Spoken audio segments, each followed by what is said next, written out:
5, 4, 3, 2, 1, go.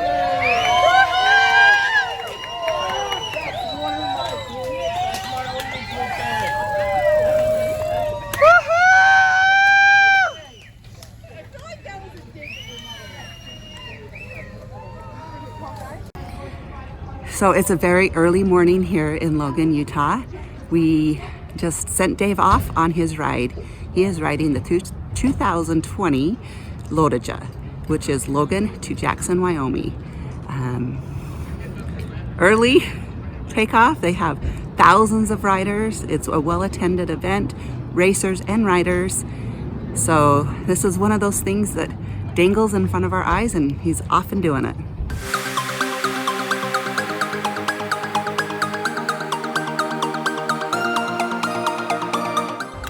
So we're in Preston, Idaho. This is the first rest stop if they choose to take a stop.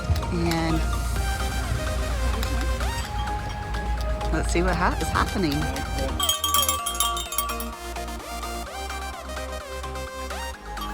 How's it going so far? Good.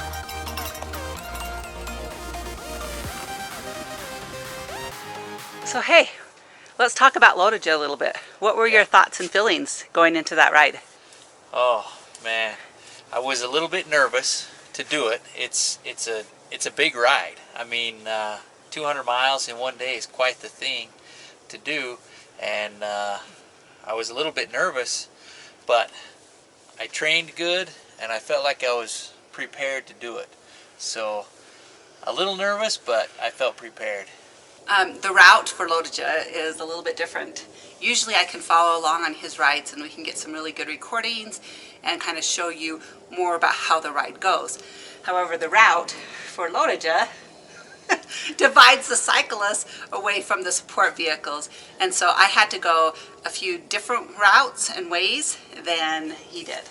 Yeah, and the reason they do that is because they let, I think it's close to 2,000 riders usually into LOTOJA, and if all of the support vehicles were following along the whole time, that would be 2,000 extra vehicles on the road, and it would just be chaos, and it would make it really unsafe for the riders to have that many extra vehicles on the same roads, because they're just narrow, windy mountain roads with narrow shoulders, and there wasn't a lot of traffic on them, but a lot of that has to do with the fact that a lot of the support vehicles couldn't go on those roads. So we just followed the signs and the maps and tell us what we needed to do. And look, we're just driving out through the boonies. Who knows where we're supposed to go? It's off route of the map and we're following the signs. We stopped a little bit and did a little sightseeing. We stopped at a historical spot and wanted to stop at a few more, but as we were watching the tracker, because he had a live tracker on him, it was showing that he was going a lot faster than we had anticipated, and we wanted to get to our next spot where we could meet him in Afton, Wyoming, before he got there, and the trackers were off. I think I waited there in Afton about an hour for him. It just didn't have good Wi-Fi signal or whatever they needed for those trackers to work right. I think the trackers worked off of cell phone signal, and there's just not much in the mountain passes and stuff. There's just not much cell signal there. No, I even had him, our cell phones work. I was watching him and that wasn't even working for us there. Yeah. Hey! You did it! How are you? Awesome! Are you trying? Awesome! Right? Do you need a sandwich? Yeah, man, you got a sandwich? I'll eat a sandwich. Oh, do you want me to? Well, usually what happens at Alpine when we start Secret Canyon, it turns to a tailwind, usually. Oh, that'd be awesome. That would be awesome. Tailwind. You guys got this.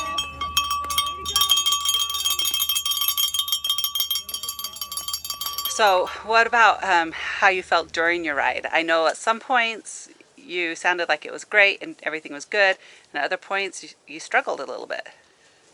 I did train pretty good to do the ride, and I felt like I was pretty prepared, and I felt really good the whole ride up until probably about 40 miles left I had, there was one rest stop I just had a hard time. I felt like I didn't have enough energy or anything, and so I took a little bit longer at that rest stop, ate more food, relaxed for about 10 minutes. It wasn't a long time, but it was enough that it helped me feel like I could keep going and finish the ride. So we're at Alpine, where he's just got his last little leg to go. Yep.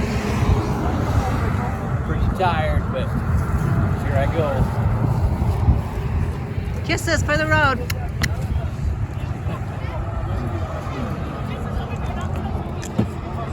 So I'm going to tell you a little bit about why LOTOJA's a thing, or why we wanted to do it. Well, how many years ago was it? It's had to have been at least 10 years ago. I know our first Century ride was in 2009. And so before that, I approached Dave and I said, hey, there's these stickers on people's cars that say LOTOJA. And it's riding their bike from Logan to Jackson. I think that would be really cool. I think we should start riding our bikes more.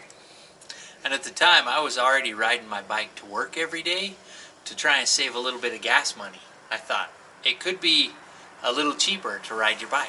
So I had done that.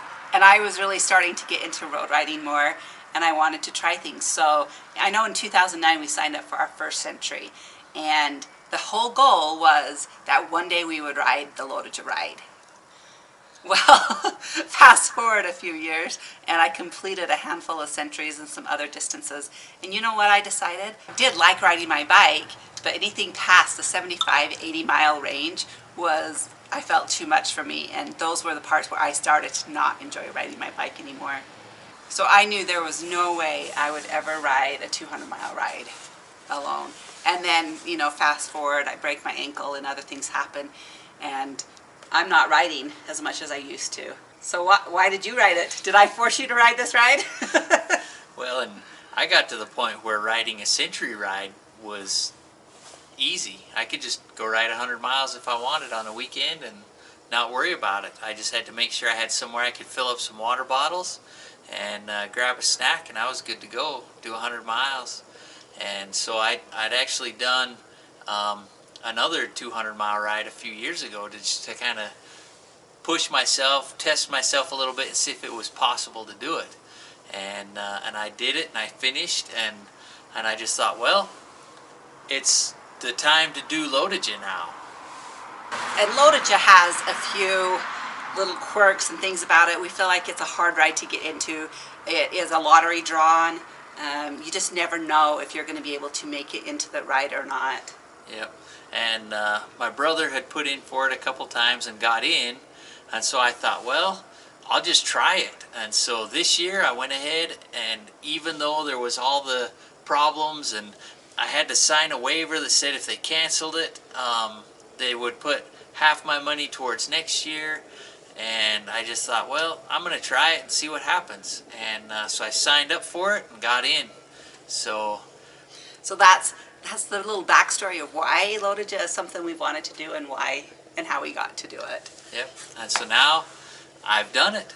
I finished LOTOJA, and I actually did a little better than I was hoping. So it was good. Woohoo!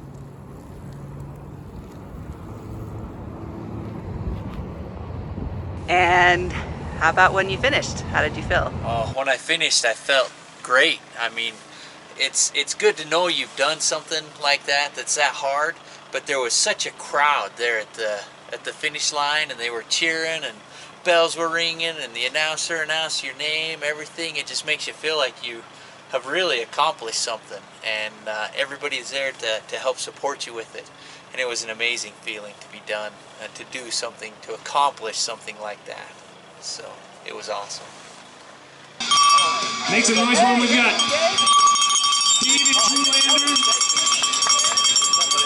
David Drew-Lander, Christopher Mosley.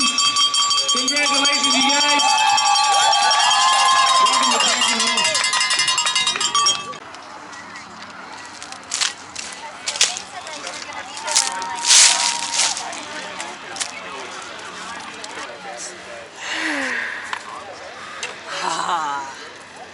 Look at that.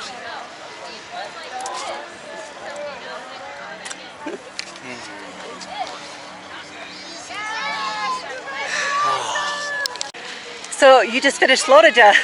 What are you gonna do now? Oh, not go to Disneyland because it's closed. But I think I'm gonna go eat somewhere and maybe shower. Yeah. Well, good job. Job well done. My final time was 12 hours and 19 minutes. So I think originally my goal was to finish in less than 13 hours. And so 12 hours, just over 12 hours was really good. Had a good time.